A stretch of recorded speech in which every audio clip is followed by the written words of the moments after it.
السلام علیکم every one, امید ہے آپ سب خیر خیریت سے ہوں گے۔ آپ کو یہ چینل اور میری نریشن دونوں پسند آ رہے ہوں گے۔ اگر آپ چینل پہ نئے ہیں تو چینل کو لازمی سبسکرائب کریں اور ویڈیوز کو لازمی لائک کیا کریں۔ اگر آپ چاہتے ہیں کہ میں آپ کی سٹوریز یہاں پہ نریٹ کروں تو میں نے ڈسکرپشن میں ایک ای میل ایڈریس دیا ہوا ہے، وہاں آپ مجھے اپنی سٹوریز بھیج سکتے ہیں۔ آپ مجھے انسٹا پہ بھی فالو کر سکتے ہیں، میں نے لنک ڈسکرپشن میں دیا ہوا ہے۔ آج میں پھر آپ کے لیے کچھ سٹوریز لایا ہوں، امید ہے آپ کو پسند آئیں گی۔ میرے دل کی دھڑکن تیز ہو رہی تھی، ہاتھ میں پکڑی ہوئی ٹارچ کی روشنی اندھیرے میں تر آ رہی تھی۔ وہ رات ایسی تھی جیسے پورا شہر سو رہا ہو، سردیوں کی رات کا سکوت اور وہ سنسان گلی دونوں میرے خوف کو بڑھا رہے تھے۔ میں کچھ دن پہلے ہی اس محلے میں نیا آیا تھا۔ یہ کرائے کا ایک چھوٹا سا گھر تھا، ایک پرانی سی گلی میں جہاں صرف 3 اور مکان تھے۔ میرے پڑوسی کافی عجیب تھے، ایک بوڑھی عورت جسے ہر وقت کھانسی کی شکایت رہتی تھی، اور ایک نوجوان جو دن میں گھر سے نکلتا تھا اور رات کو کسی کو نظر نہیں آتا تھا۔ تیسرا مکان مکمل طور پر بند تھا، جیسے کسی نے کئی سالوں سے اسے چھوڑ رکھا ہو۔ کل رات کچھ ایسا ہوا کہ مجھے اس گلی کے بارے میں جاننے کی جستجو نے بے چین کر دیا۔ رات کے 2 بجے کے قریب میں اپنے کمرے میں کتاب پڑھ رہا تھا جب ایک عجیب سی آواز آئی۔ ایسا لگا جیسے کوئی لکڑی کے فرش پر کچھ گھسیٹ رہا ہو۔ آواز قریب سے قریب تر آتی گئی اور میرے دروازے کے پاس آ کر رک گئی۔ میں نے ہمت کر کے دروازہ کھولا، مگر باہر کوئی نہیں تھا۔ سرد ہوا کا جھونکا میرے چہرے پہ ٹکرایا اور گلی اندھیرے میں غرق نظر آئی۔ اس کے بعد وہ آواز دوبارہ نہیں آئی، لیکن میری بے چینی بڑھ گئی۔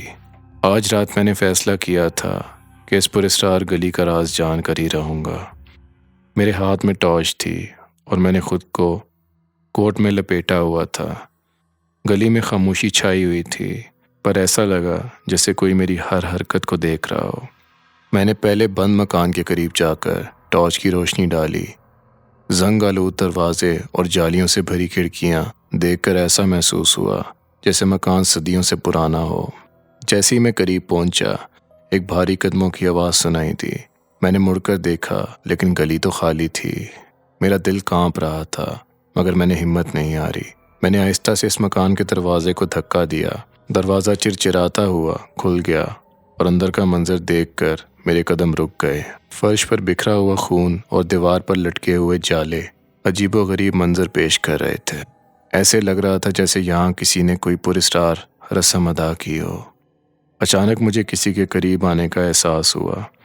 میں نے پلٹ کر دیکھا تو وہ نوجوان جو میرا پڑوسی تھا میرے پیچھے کھڑا تھا۔ یہاں تمہیں کیا ملا؟ اس کی آواز گونج رہی تھی اور اس کی آنکھوں میں ایک عجیب سا جنون تھا۔ میں بس یہاں دیکھنے آیا تھا، میں نے کانپتی آواز میں جواب دیا۔ یہ جگہ تمہارے لیے نہیں ہے۔ وہ آگے بڑھا اور میرے کندھے پر ہاتھ رکھ کر بولا، چلو واپس چلو۔ میں نے اس کی بات مانی اور فوراً گلی سے نکل آیا، مگر جب میں نے اپنے گھر کا دروازہ بند کیا تو مجھے احساس ہوا کہ وہ راز صرف مکان کا نہیں بلکہ پوری گلی کا تھا۔ اگلے دن میں نے اپنا سامان باندھا اور وہ جگہ ہمیشہ کے لیے چھوڑ دی، اور اس کے بعد میرے ساتھ کوئی ایسا واقعہ پیش نہیں آیا۔ میں ایک فری لانس رپورٹر ہوں اور عموماً ایسی خبریں تلاش کرتا ہوں جو باقیوں سے مختلف ہوں۔ 2 ہفتے پہلے میرے ہاتھ ایک عجیب سا کیس آیا۔ ایک نوجوان لڑکا جبران جو اپنے گاؤں سے لاہور آنے والی بس میں سفر کر رہا تھا، لاپتہ ہو گیا۔ اس کا سامان بس میں موجود تھا، لیکن وہ خود کہیں نظر نہیں آیا۔ یہ بات میرے لیے ایک معمہ بن گئی۔ میں نے سوچا کہ خود تحقیقات کروں۔ جبران کے والدین کے گھر پہنچا تو معلوم ہوا کہ وہ نہایت شریف اور تعلیم یافتہ لڑکا تھا۔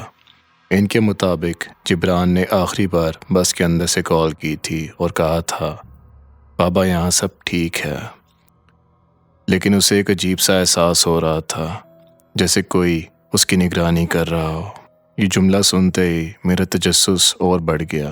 بس کا نمبر اور روٹ معلوم کرنے کے بعد میں نے اس روٹ پر سفر کرنے کا ارادہ کیا۔ وہ رات نہایت تاریک اور پرسکون تھی جب میں نے وہی بس پکڑی۔ بس کے اندر صرف 5 مسافر تھے، جن میں ایک عمر رسیدہ جوڑا، 2 نوجوان اور ایک ڈرائیور شامل تھے۔ میں نے ڈرائیور سے جبران کے بارے میں پوچھا تو اس نے لا علمی ظاہر کی۔ میں نے جیسے ہی سفر شروع کیا مجھے ایک عجیب سا دباؤ محسوس ہونے لگا، جیسے کوئی مجھے مسلسل دیکھ رہا ہو۔ میں نے پیچھے کی طرف دیکھا لیکن مسافر اپنے حال میں مصروف تھے۔ راستہ سنسان تھا اور بس تیزی سے جنگلات اور ویران علاقوں سے گزر رہی تھی۔ آدھی رات کے قریب بس ایک چھوٹے سے ہوٹل پر رکی۔ ڈرائیور نے اعلان کیا کہ یہ آخری سٹاپ ہے۔ یہ سن کر میری حیرت کی انتہا نہ رہی، کیونکہ لاہور ابھی کئی کلومیٹر دور تھا۔ مسافر بس سے اترے لیکن ہوٹل پر پہنچتے ہی منظر بدل گیا۔ میں نے دیکھا کہ ہوٹل میں نہ کوئی ملازم تھا نہ روشنی۔ مسافر ایک ایک کر کے جنگل کی طرف جانے لگے۔ میں نے چھپ کر ان کا پیچھا کیا۔ وہ لوگ ایک خالی میدان میں جا کر کھڑے ہو گئے، جہاں ایک بڑی سی میز پر کچھ رکھا ہوا تھا۔ قریب جا کر دیکھا تو میری سانس رک گئی۔ میز پر جبران کی تصویر رکھی ہوئی تھی اور ساتھ ہی ایک موٹی سی کتاب تھی جس پر عجیب و غریب نقوش بنے ہوئے تھے۔ وہ لوگ سرگوشیوں میں کچھ پڑھ رہے تھے، جیسے کوئی رسم ادا کر رہے ہوں۔ پھر اچانک میدان میں روشنی چھا گئی۔ میں نے خوف کے مارے پیچھے ہٹنا چاہا، لیکن میری حرکت نے ان کی توجہ میری طرف کر دی۔ وہ سب میری طرف مڑے۔ ان کی آنکھوں میں ایک خوفناک چمک تھی۔ تم یہاں کیا کر رہے ہو؟ ان میں سے ایک نے گرج کر کہا۔ میں نے کوئی جواب دینے کے بجائے بھاگنے کی کوشش کی، لیکن میرا راستہ روک لیا گیا۔ اسی لمحے ایک آواز گونجی، اسے جانے دو۔ وہ ڈرائیور تھا جو میدان کے کنارے کھڑا تھا۔ اس کے اشارے پر مجھے چھوڑ دیا گیا۔ میں وہاں سے نکل کر واپس اپنے شہر پہنچا، لیکن جبران کا کیس کبھی حل نہ ہوا۔ وہ بس، وہ مسافر اور وہ میدان میرے ذہن میں ایک عجیب سی یاد بن کے رہ گیا۔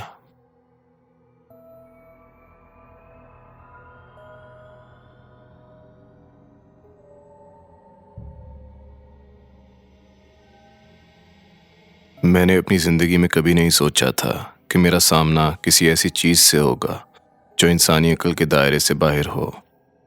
یہ کہانی میرے گاؤں کی ہے، جہاں اندھیری راتوں کا سکوت خوفناک کہانیوں کو جنم دیتا ہے۔ یہ ایک سردی کی رات تھی جب میں اپنے دوستوں کے ساتھ گاؤں سے کچھ فاصلے پر موجود کھیتوں میں ایک شادی کے پروگرام سے واپس آ رہا تھا۔ ہوا سرد تھی اور ہم نے اپنے آپ کو گرم رکھنے کے لیے اچھی طرح سے لپیٹ رکھی تھی۔ راستے میں ایک پرانی ویران حویلی پڑتی تھی۔ بچپن سے ہی ہم نے اس کے بارے میں کہانیاں سنی تھی کہ وہاں کچھ عجیب و غریب ہوتا ہے، لیکن ہم کبھی اس کی حقیقت پر یقین نہیں کرتے تھے۔ اس رات جب ہم اس حویلی کے قریب پہنچے تو اچانک ہم سب کی نظر ایک عجیب روشنی پر پڑی۔ وہ روشنی حویلی کے اندر سے باہر آ رہی تھی اور وہ اتنی تیز تھی کہ سردی کی رات میں آنکھوں کو چبھ رہی تھی۔ پہلے تو ہم سب نے مذاق میں بات اڑا دی، لیکن جیسے جیسے ہم قریب پہنچے ایک عجیب سی سرد لہر ہمارے جسموں میں دوڑ گئی۔ میرے دوستوں نے کہا کہ ہمیں راستہ بدل لینا چاہیے، لیکن نہ جانے کیوں میرے دل میں تجسس پیدا ہوا۔ میں نے فیصلہ کیا کہ میں اس روشنی کے پیچھے کا راز جانوں گا۔ میرے دوست مجھے منع کرتے رہے، لیکن میں ان کی بات کو نظر انداز کر کے حویلی کے اندر جانے کے لیے آگے بڑھا۔ جب میں حویلی کے دروازے پر پہنچا تو میری سانس رک سی گئی۔ دروازہ خود بخود کھل گیا۔ اندر مکمل خاموشی تھی، لیکن وہ روشنی کسی کمرے سے باہر جھانک رہی تھی۔ میں آہستہ آہستہ روشنی کے قریب بڑھنے لگا۔ میرے قدموں کی آواز کمرے میں گونج رہی تھی۔ جب میں روشنی کے قریب پہنچا تو منظر ایسا تھا کہ میری روح کانپ گئی۔ ایک خالی کمرے میں ایک قدیم چراغ جل رہا تھا جس سے وہ روشنی نکل رہی تھی۔ چراغ کے گرد ایک عورت کا سایہ حرکت کر رہا تھا۔ میں نے جلدی سے پیچھے ہٹنا چاہا، لیکن میرے قدم جیسے زمین میں چمٹ گئے ہوں۔ وہ سایہ میری طرف بڑھنے لگا۔ میں نے اس کی آنکھوں میں دیکھا اور وہ آنکھیں انسانی نہیں تھی، بلکہ ایک گہری تاریکی کی مانند تھی۔ میرے اندر سے ایک آواز نکلی، یہ کیا ہے؟ لیکن جواب میں محض ایک شیطانی کہکا سنائی دیا۔ میں نے پوری قوت سے بھاگنے کی کوشش کی اور کسی طرح حویلی سے باہر نکلا۔ جب میں باہر پہنچا تو میرے دوست میری حالت دیکھ کر خوفزدہ ہو گئے۔ اس رات کے بعد میں نے اس حویلی کی طرف دوبارہ کبھی قدم نہیں رکھا، لیکن اس رات کی روشنی اور وہ سایہ آج بھی میری آنکھوں کے سامنے آ جاتا ہے۔ یہ واقعہ تب کا ہے جب میں لاہور کے قریب ایک گاؤں میں رہتا تھا۔ اس وقت میں اپنی نوکری کے سلسلے میں اکثر رات دیر تک سفر کرتا تھا۔ میری یہ عادت تھی کہ میں رات کے وقت سنسان راستے پر پیدل چلتے ہوئے مختلف شارٹ کٹس استعمال کرتا تھا، لیکن ایک رات ایسا کچھ ہوا کہ میرا دل و دماغ آج تک اس لمحے کو بھلا نہیں سکا۔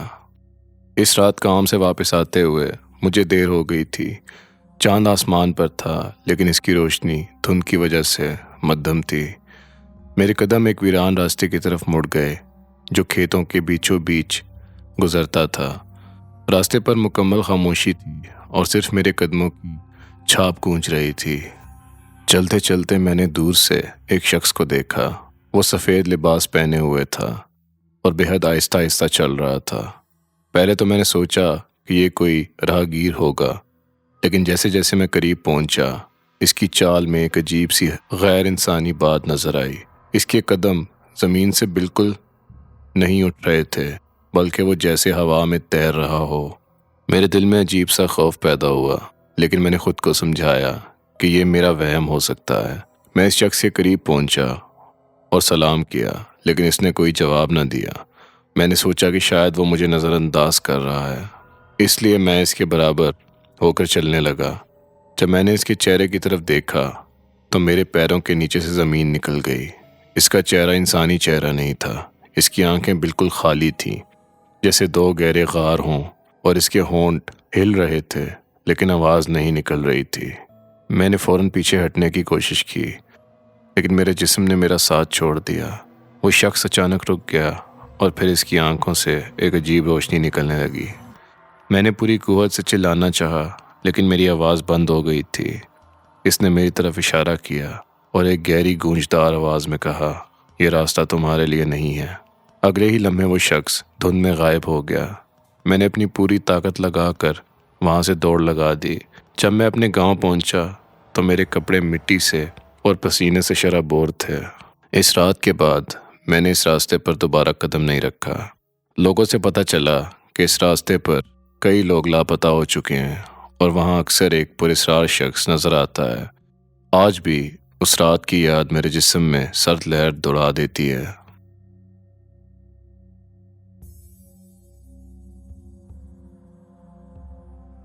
تو آج کے لیے بس اتنا ہی۔ امید ہے آپ کو یہ ویڈیو پسند آئی ہوگی۔ ملتے ہیں اگلی ویڈیو میں۔ اللہ حافظ۔